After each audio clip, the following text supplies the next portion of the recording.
Ben ritrovati al meteo. Proseguirà un tempo molto instabile sulle nostre regioni. Vediamo il dettaglio di giovedì 3 maggio. Sul Veneto condizioni di maltempo sin dal mattino e per tutto l'arco della giornata, molte nubi con locali rovesci e temporali a carattere sparso possibili un po' su tutti i settori, localmente anche di moderata intensità e con rischio di nubifragi in serata. Temperature in lieve aumento, minime tra 13 e 17 gradi, valori massimi tra 20 e 24 gradi. Situazione del tutto immutata sul Friuli Venezia Giulia, dove il tempo sarà ugualmente molto perturbato. Il cielo sarà molto nuvoloso con piogge e temporali sparsi un po' ovunque, anche forti.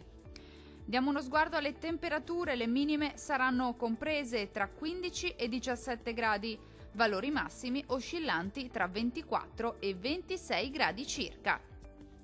Il tempo sarà instabile anche sul Trentino Alto Adige. Molte nubi sin dal mattino con qualche precipitazione a carattere sparso, localmente anche temporalesca. Migliorerà lievemente con fenomeni in attenuazione entro la nottata. Temperature minime tra 14 e 16 gradi, valori massimi compresi invece tra 24 e 25 gradi. Dal meteo di Antenna 3 è tutto. Arrivederci al prossimo aggiornamento.